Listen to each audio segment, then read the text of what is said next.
Kembali lagi di channel Alpetra Misi yang tentunya selalu memberikan solusi, bukan sekedar deskripsi. Masih bersama Bapak Pendeta Heri yang akan menolong kita ya, membantu kita dengan menjelaskan dari surat Ibrani. Ini seri yang keempat ya Bang ya, berarti ya. Betul. Iya. Silakan Bang menyapa sahabat Alpetra terlebih dahulu.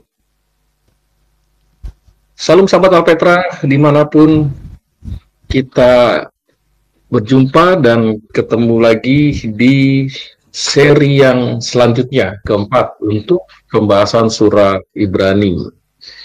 Saya harap semua mendapat manfaat yang besar dalam pembahasan surat Ibrani. Salam, Tuhan berkati. Terima kasih Bang untuk waktunya nih buat Sobat Alpetra mau membagikan kepada kita ya. Sobat Alpetra, kita tanpa membuang waktu ya, langsung aja kita bahas dari surat Ibrani pasal yang ke-5 ya. Kita masuk ke pasal yang ke-5. Ini kalau dilihat masih ada kaitannya sama yang kemarin ya Bang, tentang imam besar itu ya Bang ya. Iya. Iya.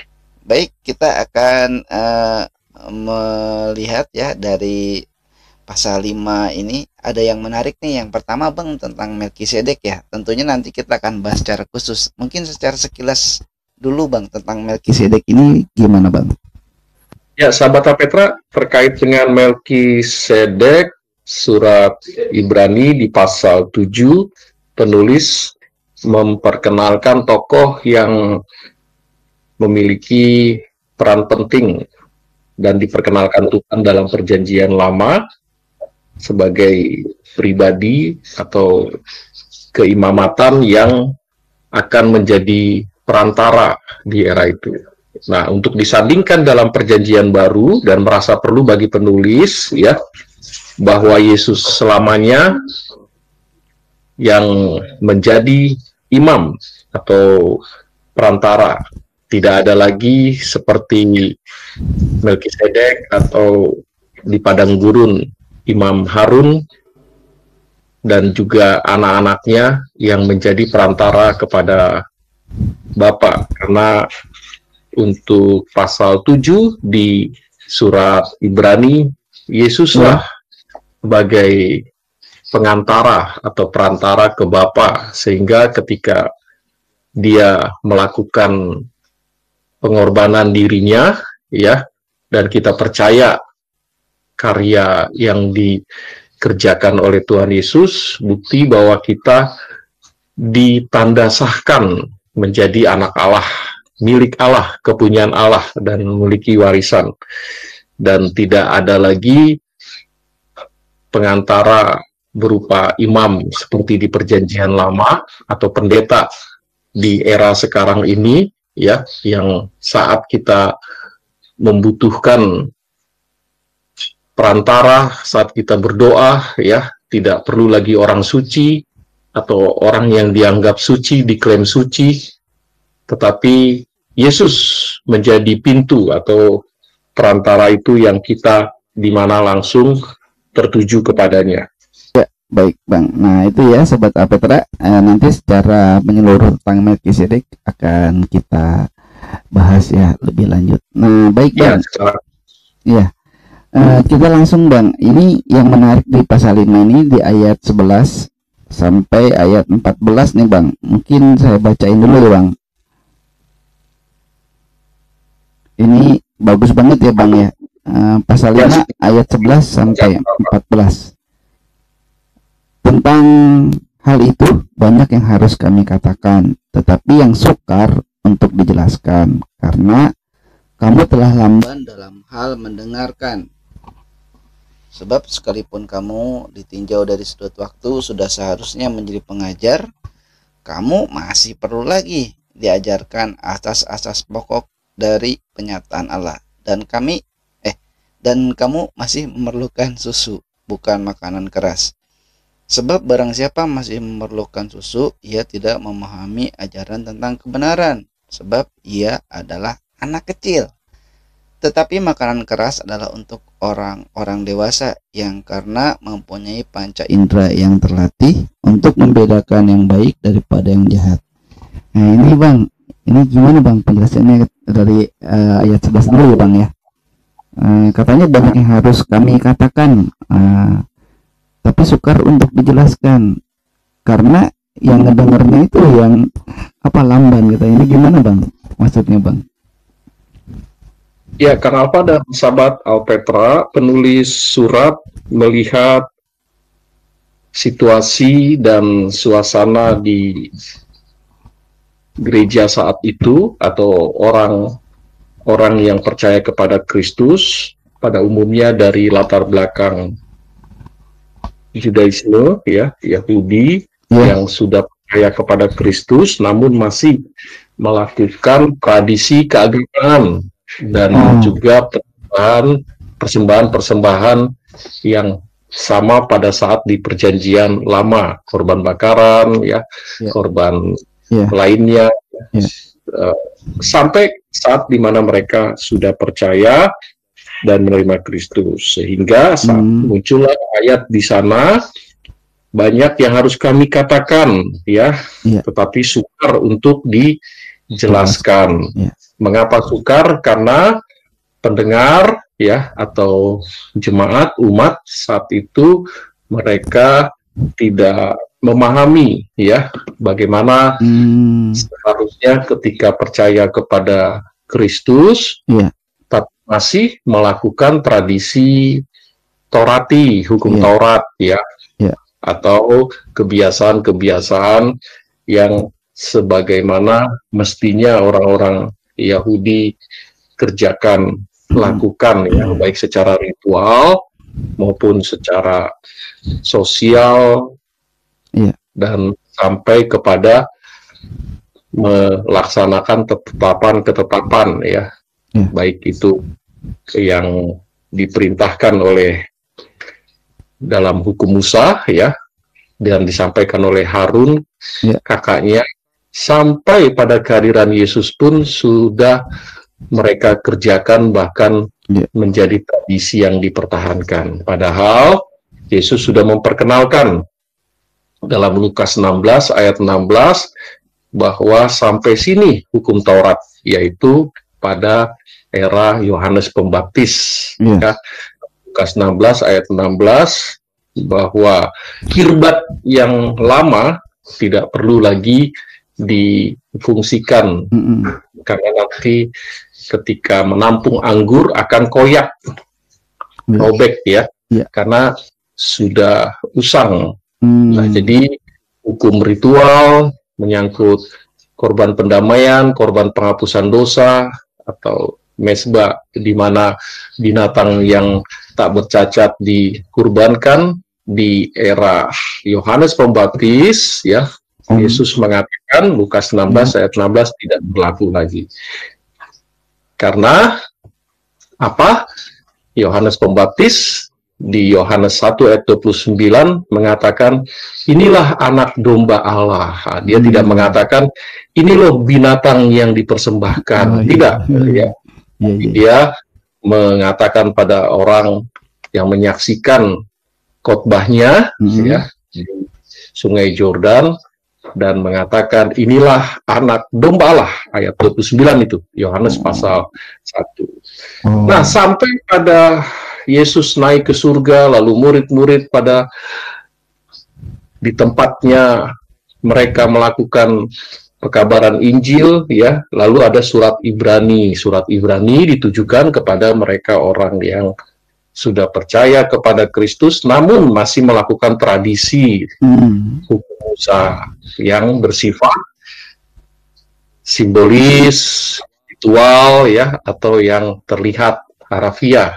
atau fisik, jasmani, seperti kurban dipotong yang tak bercacat, kurbannya binatang lalu dipersembahkan. Nah, mereka masih memikirkan tradisi-tradisi demikian.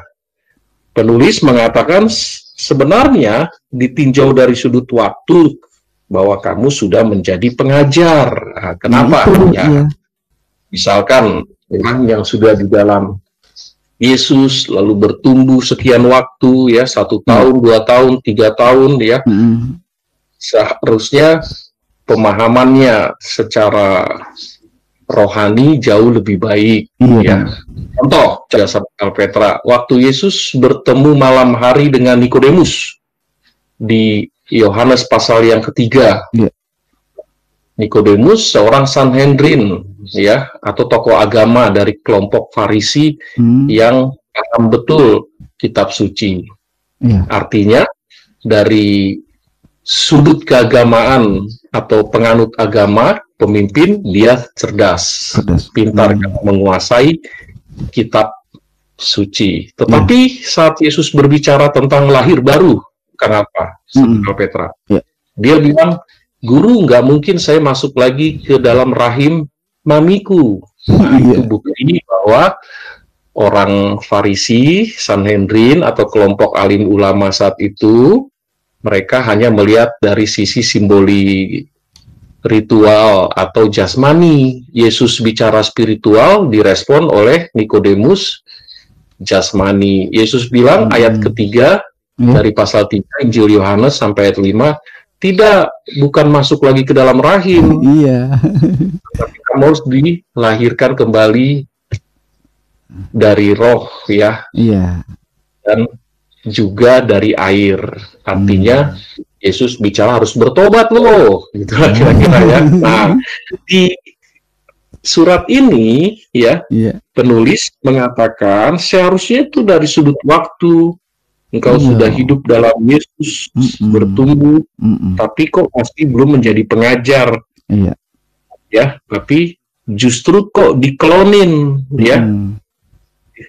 Seperti bayi yang memerlukan susu. Seharusnya makanannya atau konsumsinya tidak susu lagi, minimal nasi tim lah ya gitu ya. Bubur, kok ini masih susu? Maksudnya kalau dia sudah di dalam Tuhan Yesus, dia seharusnya sudah mengajarkan kepada orang-orang yang baru bertobat. Nah, ayat yang ke-12 dari sudut waktu sudah seharusnya jadi pengajar. Sudah seharusnya tidak lagi memerlukan susu ya. Sebab barang siapa masih memerlukan susu, ia tidak memahami ajaran tentang kebenaran, sebab ia adalah anak kecil. Nah, di ayat 13 ini penulis Ibrani ingin mengatakan bahwa kalau masih pemula atau petobat baru, kapan mau jadi pengajarnya? Atau bagaimana mungkin dia bisa mengerti Yesus sang kebenaran satu-satunya itu kalau tidak sungguh-sungguh memahami tentang Yesus itu dengan benar ya. Jangan hanya melihat Yesus hanya sebagai apa? Oh, dia tukang kayu. Papinya tukang kayu, tukang pintu, membuat kusen, lalu diletakkan di gerbang Bait Allah atau masuk ke gerbang Yerusalem. Siapa yang membuat? Yusuf, papinya. Oh, dia dari Nazaret. Jadi sebatas itu aja kenapa? Tapi kalau dia sudah tahap advance, ya, pemahaman tentang Yesus dan tidak dari susu lagi konsumsinya, yang saya maksudkan dia seharusnya menjadi pengajar, yaitu mengkonsumsi minimal nasi tim atau nasi uduk atau nasi kuning. Ya.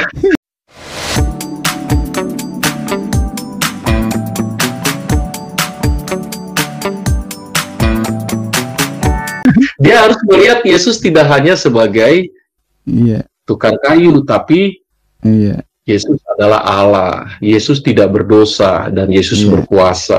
Nah, tidak lihat dari secara genetikal siapa Yesus atau secara geografis tempatnya di Nazaret atau tatanan sosialnya tidak, tapi melihat dari sisi ilahinya. Dia Allah, dia tidak berdosa dan dia berkuasa. Itu baru tidak lagi minum susu, tapi mengkonsumsi yang berat-berat. Artinya tingkat spiritualitasnya, mentalnya, pemahamannya, knowledge-nya ya tentang Yesus tidak sebatas geografis Yesus lahir di Nazaret atau di Palestina, tapi Yesus juga adalah Allah. Puji Tuhan, saudara, dan kita tetap mengingat ya prioritas di dalam kehidupan kita. Cinta Tuhan, cinta keluarga, jaga kesehatan. Iya bang, ini jadi kayak gini bang, nggak jaminan ya bang orang Kristennya dari lahir sampai tua ya, kalau nggak paham gitu ya bang. Iya, nggak paham ya. Misalnya dia melihat puasa hanya dari sudut perjanjian lama, secara ritualnya dia puasa betul-betul melakukan, nggak makan, nggak minum. Atau juga seperti yang dikatakan Tuhan Yesus ya mengenai apa namanya itu menyembah dengan kiblatnya ke Yerusalem. Cerita tentang perempuan Samaria. Nah, Yesus bilang enggak, bukan simbolik atau ritual lagi ke gunung. Layaknya perempuan ke gunung itu, tidak, tapi dalam roh dan kebenaran. Nah, itu kan bukti dia makanannya mungkin selama ini orang yang melihat itu tidak dari bubur, tidak dari minumannya, tetapi yang lebih advance, yang lebih berat, ya, karena memahami Yesus dari sisi yang lebih luas lagi. Ya, begitu kalau dari pertanyaan Kang Alfa tadi. Iya. Ya, juga itu ya Bang, apa seperti Tuhan bilang yang terdepan akan yang terbelakang, atau ada kaitannya sama itu nggak Bang? Iya, karena ada orang yang merasa bertahan dengan kebodohannya, yaitu memahami Yesus dari sudut ritual saja, ya, atau melihat Yesus dari sisi simbolik, misalnya. Kalau Kang Alfa, sahabat Alpeta, lihat foto-foto Yesus gondrong. Padahal orang Yahudi kan nggak gondrong. Atau melihat bahwa Tuhan Yesus bersujud, dia berdoa, ya emang orang Yahudi tradisinya berdoa bersujud. Iya. Orang Eropa ya duduk aja. Iya. Makanya di gereja kursinya. Nah, ini harus dilihat dari sisi hakikatnya, maknanya, ya, atau rohani. Jangan jasmani terus. Iya. Lihat dari mata. Karena Yesus bilang apa? Dalam roh dan kebenaran. Iya. Nah, begitu juga tadi yang kita bahas bersama mengenai konsumsinya susu. Ya, saya juga nggak mau terus. Maka kita udah usianya. Tuhan masih susu terus. Iya, ya betul. Kan? Iya. Dan juga kan kalau udah bisa makan yang keras-keras kan malah tambah enak ya Bang, tambah sehat juga. Kalau susu terus ya lemes juga ya Bang. Makanya ini penting nih untuk diperhatiin sama Sobat Alpetra nih. Oh iya Sobat Alpetra, sebelum lanjut yang belum subscribe dulu dong ya. Nah, supaya tidak ketinggalan apa yang dijelaskan sama Bang Heri. Iya. Lanjut nih Bang, masih di perikop yang ini ya Bang, pertanyaan saya Bang. Kan ini juga ada seperti apa ya, makanan keras itu mungkin dalam bentuk ujian-ujian atau cobaan gitu ya Bang, supaya kita naik kelas. Dan kalau kita udah bisa makan yang keras itu, jadi ya kita juga bertambah ya. Kan tadi di awal ayatnya dibilang supaya bisa jadi teladan ya Bang, bisa ngajar gitu. Kalau enggak ya gimana, lemah ya Bang ya. Nah, seperti yang mau kita bahas nih di pasal 6 ya Bang ya. Kita langsung masuk ke pasal 6 nih. Ini kan seolah ada berbagai ajaran seperti sekarang nih ya Bang ya. Banyak berbagai ajaran yang aneh-aneh lah. Ada pembaptisan yang beda-beda lah, penumpangan tangan lah, terus ada kebangkitan apa segala macam gitu. Ini di ayat 3 itu, dan itulah yang akan kita perbuat jika Allah mengizinkannya. Nah, ini Bang, kata jika Allah mengizinkannya ini ya sering umum nih Bang. Ibrani 6 ayat 3 Bang. Oke. Ya, itu tolong Bang dijelasin dulu Bang, maksudnya Bang. Ya, di ayat 3 ya, penekanan pada jika Allah mengizinkannya, ya. Jadi kalau di teks asli ya atau varian lainnya, tidak berpaku kepada terjemahan dalam bahasa Indonesia, ya, Allah memiliki ketetapan, ya, Allah memiliki apa yang Dia create, ya, atau yang Dia kehendaki di dalam kehidupan seluruh umat manusia. Tetapi tidak kita pungkiri juga bahwa manusia memiliki tanggung jawab, keinginan atau kehendak, baik itu yang bersifat bebas maupun bebas, tapi bertanggung jawab. Nah, dalam konteks saat di mana orang yang hidup di dalam Kristus, tentu dia dapat memilah dengan rasa tanggung jawab, yang mana yang baik dan yang mana yang tidak baik, atau sebaliknya. Allah mengizinkan, Allah juga tidak menahan orang yang berlaku jahat. Itu jahat karena dia meninggalkan keimanannya. Nah, itu. Ya. Tetapi apakah Allah bisa dan sanggup menahan itu? Bisa. Dan sanggup, Kang Alfa. Iya, Bang. Tapi Allah tidak bisa menolak atau membiarkan karena bertentangan dengan sifat Allah. Apa sifat Allah? Allah tidak berubah dulu, sekarang, dan selamanya. Ibrani 13 ayat 8. Di sana dikatakan Yesus dulu, sekarang, dan selamanya. Apakah Allah bisa melakukan dan menahan orang supaya tidak mengerjakan yang jahat? Bisa. Semua Allah bisa lakukan. Hanya satu yang Allah tidak bisa lakukan, yaitu menyangkal. Nah, itu dia. Itu ya. Dalam surat Timotius, ya, Paulus kepada Timotius, di pasal 2 ayat 13 dan seterusnya, ya, Allah tidak mungkin menyangkal dirinya. Apakah Allah bisa semua di dunia ini penduduknya masuk surga? Bisa. Karena Allah berkuasa. Tapi Allah tidak bisa menyangkal dirinya sendiri, karena manusia yang diciptakannya punya tanggung jawab. Nah, untuk orang yang di dalam Yesus atau sahabat Alpetra, pasti dia punya tanggung jawab untuk menahan diri. Itu yang disebut dengan salah satu buah Roh Kudus, self control atau pengendalian diri. Orang yang sudah di dalam Tuhan, Kang Alpa, nggak mungkin dia meninggalkan Yesus atau murtad. Nggak mungkin. Kalau ada orang yang murtad, keluar masuk untuk bertobat, lalu meninggalkan lagi, bertobat, lalu untuk meninggalkan lagi, saya yakin memang dasarnya dia belum lahir baru. Belum LB. Itu di pasal 6, dan itulah yang akan kita perbuat jika Allah mengizinkannya. Sebenarnya kalau kita lihat di varian lain, terjemahan lain seperti King James, ya, bukan dengan maksud jika Allah mengizinkannya. Ya, seperti itu. Kenapa? Iya, Bang. Gitu ya. Jadi ini juga menjelaskan ayat sebelumnya bahwa nggak usah diperdebatkan ya, Bang. Kalau mau bertobat aja yang benar.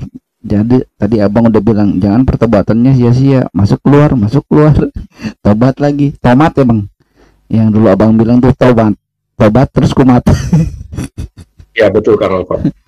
Nah, ini saya baca ayat 4-6 ya. Ini untuk penegasan lagi nih, nanti biar sama Bang Hedi dijelasin lagi. Hey, sudah di-like belum? Sudah dibagikan belum video Alpetra?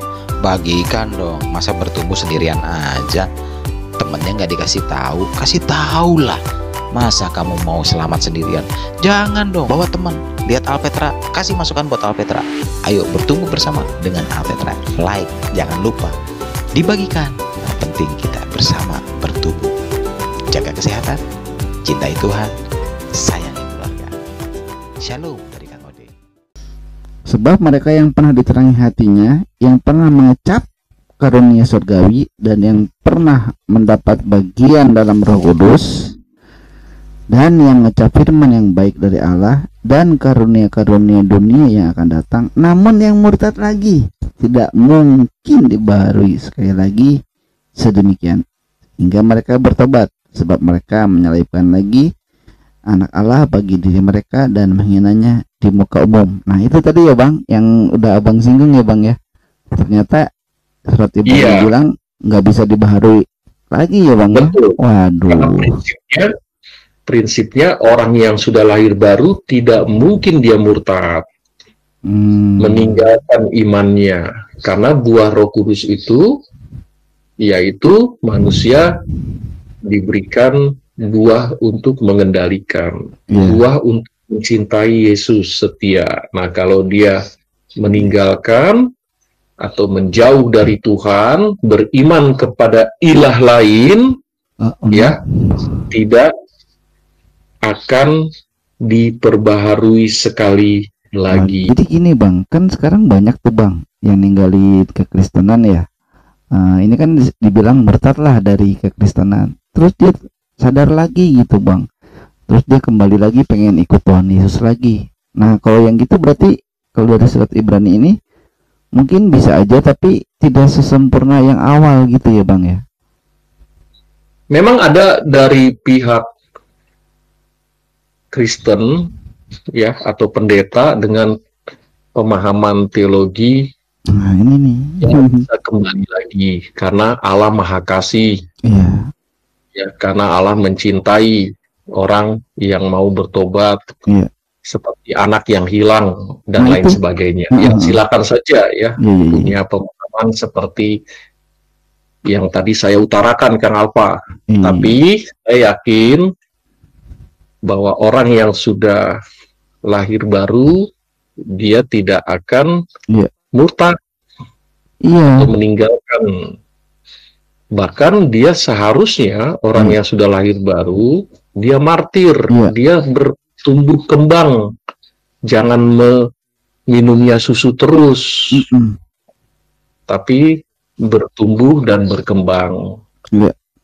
Nah, karena ada banyak teologi dan pemahaman seperti itu, saya lebih memilih konsisten dengan prinsip lahir baru itu, Kang Alfa. Ya, mungkin waktu dia memutuskan sudah terima Yesus, ya, lalu dibaptis sebagai bukti dia join pada Yesus, lalu ketika dia dicintai atau disukai pasangannya yang beda iman, meninggalkan Yesus, kasus tertentu ya, atau dengan jabatan yang lebih besar di kantor, lebih tinggi, meninggalkan Yesus, atau naik pangkat juga meninggalkan Yesus, atau punya kedudukan meninggalkan Yesus. Banyak yang begitu Kang Alfa. Ya, saya yakin ya berdasarkan teks surat Ibrani ini, yang demikian ini tidak akan dapat diterangi lagi. Atau dulunya memang dia tidak pernah lahir baru sekalipun klaimnya tahun lahir baru. Iya ya Bang, itu makanya buat sahabat Apetra nih yang merasa lahir baru, sudah lahir baru nih sekarang, pertahankan itu ya, dan terus berharap sama Tuhan. Nanti kita bahas tentang pengharapan tuh di ayat-ayat selanjutnya. Dan juga seringkali Abang tekankan, Pak Yan tekankan bahwa keselamatan itu jangan disia-siakan ya Bang. Jangan sampai kita pindah server. Wah, kalau istilahnya jangan lockout. Kalau udah dapat karunia dari Tuhan. Ya, prinsipnya begini kira ya, untuk mengukur, memang untuk menilai itu hanya Tuhan yang tahu ya. Orang lahir baru atau tidak. Tapi kan setidaknya Alkitab mengajarkan, memberitahu ya. Orang lahir baru berarti total bukan 360 derajat berubahnya, tapi 180. Termasuk dia juga tidak meninggalkan Yesus. Nah, jadi memang Tuhan yang tahu sih orang lahir baru atau tidak. Tapi setidaknya kan ada buah Roh Kudus ya, sahabat Alpetra dan teman-teman, ada buah Roh Kudus bahwa dia lahir baru. Lalu selanjutnya, kalau mereka keluar masuk begitu, itu penghinaan loh. Ngeledek ada betul. Roh Kudus, Iya. ya, bahkan penghujatan. Kalau kita bicara kembali kepada seri-seri sebelumnya ya, Iya, Kang iya, apa ya, yang iya, sudah diupload sama host, iya, seperti itu. iya. Sahabat Alpetra bisa melihat. Penghinaan, kenapa penghinaan? Ya, karena keluar masuk. Iya, gimana? Nggak Karena menghargai. orang yang sudah lahir baru kan bisa diukur. Iya, Alat ukurnya apa? Alkitab. iya betul. Paulus waktu itu pembunuh sebagai provokator. Iya, Siapa yang dibunuh? Stefanus. iya, Tapi setelah itu dia bertobat, menganggap itu semua sampah. Filipi 3 ya, iya betul. ayat 6, 7, 8, sampah. Sampah. Tetapi Iya, yang sekarang kutemukan adalah mulia, yaitu Nah. pertobatan.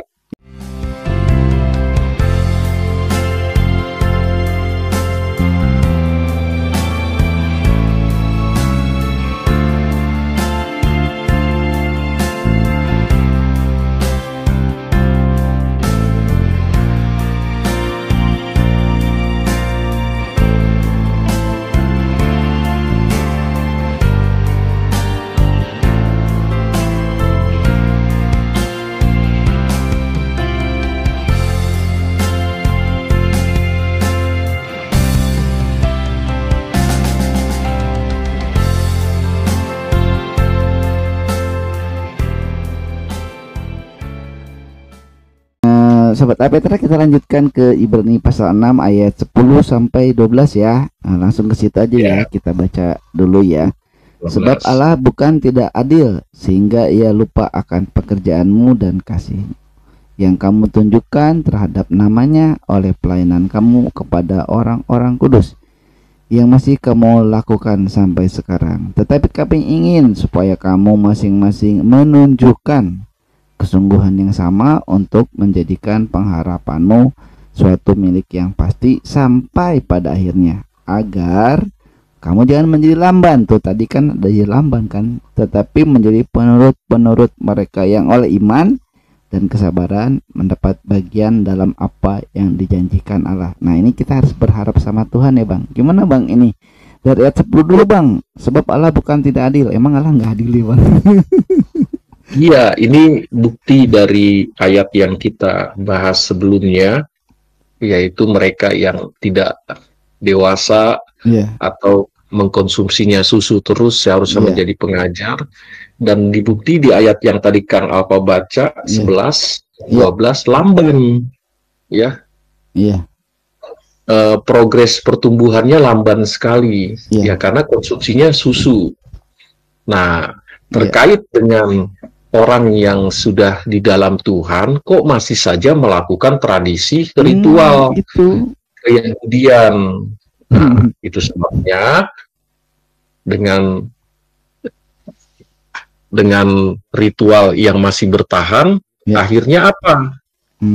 Sekeliling mereka ada banyak sekte yang mempengaruhi mereka, misalkan Gnostis, ya, misalkan juga sekte yang percaya atau lahir baru tapi boleh melakukan apa yang di perjanjian lama katakan, ya, yang disebut dengan tradisi Judaisme, akhirnya sampai mempengaruhi konsep kristologi dan pemahaman mereka tentang keselamatan.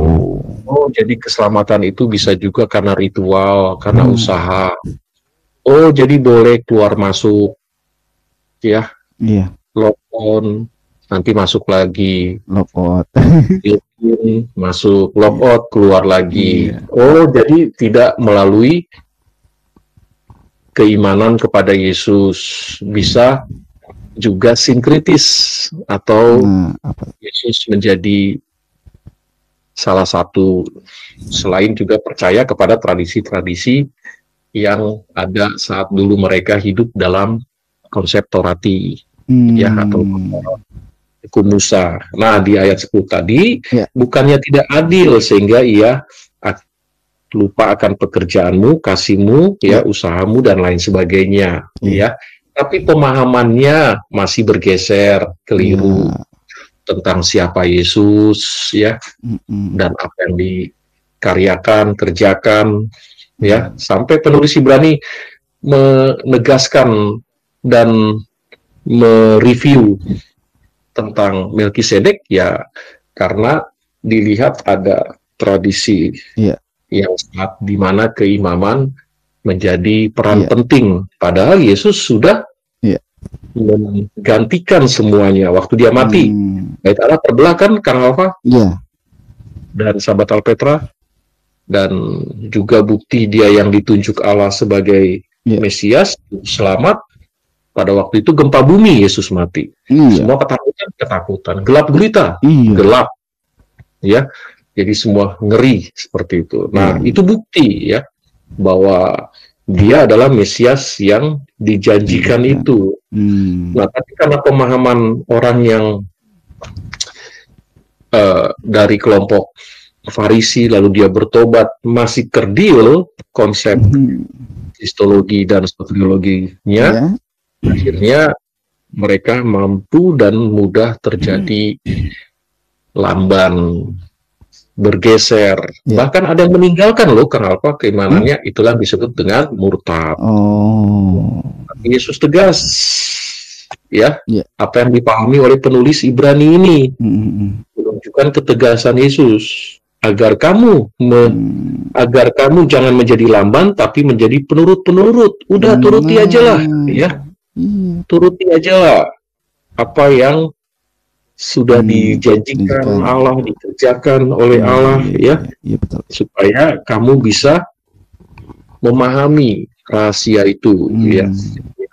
Mereka nantikan masa hidupnya selalu berpaku kepada ritual keagamaan, harus dengan begini ya, harus dengan itu, harus dengan ketetapan ini. Tidak lagi ya, Paulus katakan itu sampah di Filipi pasal 3 ya, ayat 6 sampai 8.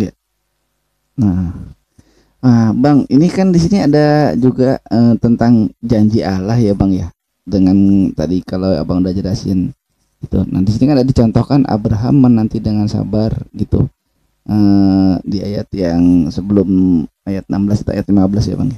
Nah, ini kan juga kita harus berpengharapan ya. Jadi jangan bilang Allah tidak adil ya, Bang ya. Tapi kita harus berpengharapan. Pengharapan dia. Iya, sama Allah ya. Karena ternyata Abraham aja dipakai contoh di sini, ia memperoleh apa yang dijanjikan kepadanya. Jadi kita harus terus berpegang ya, Bang. Ada janji Allah kepada setiap kita masing-masing ya. Iya, harus begitu ya, saya kira ya. Iya. Sampai Maranatha, Tuhan Yesus datang kedua kali berpengharapan ya. Iya. Oke, saya baca ayat 19 sampai 20 terlebih dulu ya, Sobat Alpetra. Nanti kita akan dengarkan penguatan dari Bang Heri tentang pengharapan ini, bagaimana ya pengharapan dalam Tuhan ini dari sisi surat Ibrani. Ayat 19, pengharapan itu adalah sauh yang kuat dan aman bagi jiwa kita yang telah dilabuhkan sampai ke belakang tabir, di mana Yesus telah masuk sebagai perintis bagi kita ketika ia menurut peraturan Melkisedek menjadi imam besar sampai selama-lamanya. Ini ayat 19 ini ayat yang terkenal juga ya, Bang ya. Iya. Ini gimana, Bang? Ini silakan, Bang, untuk dijelaskan ke sahabat Alpetra. Ya, karena memang dalam tradisi yang masih mereka anut, pegang, yakini, sekalipun mereka sudah mengalami perjumpaan dengan Tuhan, mengenai Mesias yang dijanjikan, mengenai harapan yang mungkin bagi mereka tak kunjung tiba, penulis Ibrani ingin menunjukkan bahwa janji keselamatan atau Mesias itu sudah ada. Berikutnya harapan terhadap keselamatan dan juga jaminan setelah kehidupan kematian di bumi lalu hidup, itu pun sudah diyakinkan oleh Tuhan Yesus ya. Jadi tidak ada dusta ya. Contoh, Allah janji kepada Adam dan Hawa pasal 3 ayat 15. Iya. Melalui keturunan ini aku akan mengadakan, begitu ya, Iya, Bang.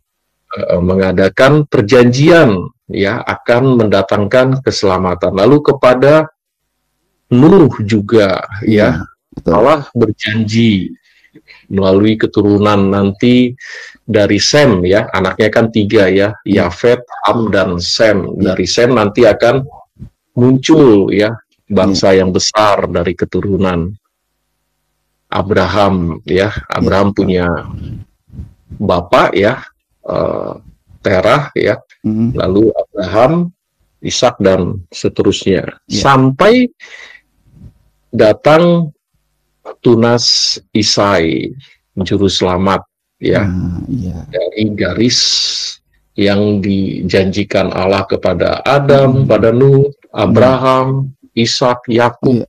Di pasal 49, ya, dia memanggil anak-anaknya. Lalu untuk anak yang keempat yang bernama Yehuda, Yakub bernubuat bahwa akan ada tongkat keselamatan. Nah, di pasal 49 tuh kan. Nah, jadi bukan ghosting janji Allah, ya, akan mendatangkan juru selamat. Bukan omong kosong atau dusta, tapi memang betul terjadi, ya. Sampai pada nabi-nabi pun bernubuat. Nabi Mika menubuatkan tentang lokasinya, yaitu di Bethlehem. Mika pasal 5 ayat 1. Nabi Yesaya, ya, menubuatkan tentang Yesus yang adalah hamba, Mesias yang adalah hamba, di pasal 9 Yesaya, seperti itu. Nah, sampai kepada Yesus hadir, ya, disampaikan oleh malaikat kepada Yusuf, kepada Maria, maminya, ya, sampai Yesus tumbuh kembang besar dan dia menunjukkan sebagai dirinya berkuasa, tidak berdosa, dan dia adalah Allah. Semua yakin, ya, sekalipun ada juga yang tidak menerima dia. Siapa? Ya, itu tadi saya sebut kelompok Sanhedrin, Farisi, ya, Saduki, tua-tua Yahudi. Kehadiran Yesus ditolak, bahkan dibuat dusta, yang jenazahnya diculik lah, diambil. Itu ada di pasal 28 Matius, ya, dusta mahkamah agama. Sekali, Kang. Nah, jadi janji dan harapannya itu harapan mesianis, harapan kehidupan kekal, ya, memang betul terjadi, ya, dan sampai sekarang kita rasakan, yaitu tinggal menunggu apa? Satu lagi nih, yaitu Maranatha, kedatangan Yesus kedua kali. Betul.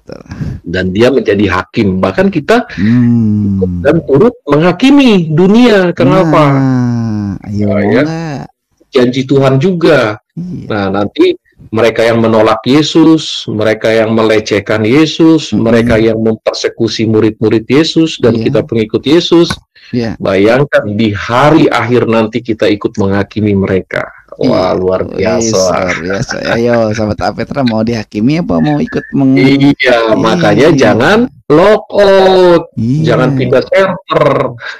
Iya dong, waduh. Iya, oke lah kita di bumi dipersekusi, oke lah kita di bumi dinilai sebelah mata, ya, oleh mayoritas atau orang yang tidak suka. Ya silakan saja, tapi lihat nanti endingnya dalam penutupan babak sejarah hidup manusia. Kita ditunjuk sebagai hakim atau mengikut menghakimi, ya, setelah kita dihakimi oleh Tuhan, orang kudusnya. Kan luar biasa tuh. Bayangin loh, yang kita pikirkan kita ikut menghakimi orang yang dulu di bumi menjadi pengaruh besar, yang memprovokasi, ya. Makanya tetap pegang pengharapan sama Tuhan, ya Bang, ya. Itu pengharapan itu di bumi dijamin, ya.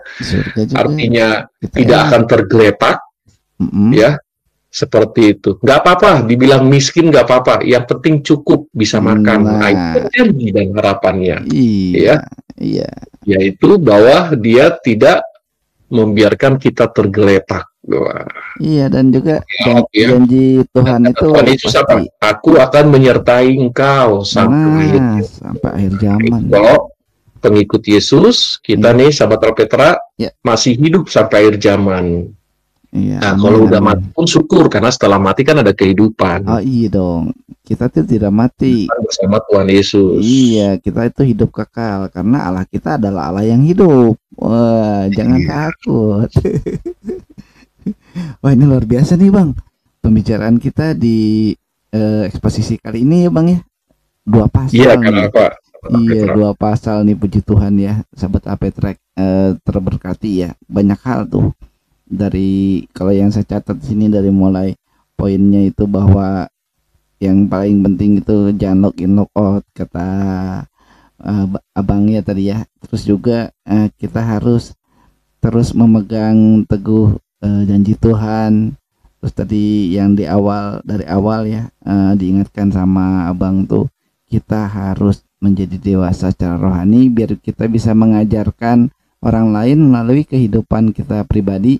Jadi ini tandanya dari buah roh ya Bang, gitu kira-kira. Oke Bang. Kayaknya cukup sekian aja hari ini Bang.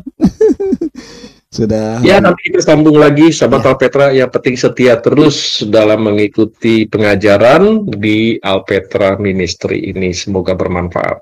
Tuhan Yesus memberkati. Tuhan Yesus memberkati. Salam cinta Tuhan, cinta keluarga, jaga kesehatan. Shalom. Jaga kesehatan. Maranatha.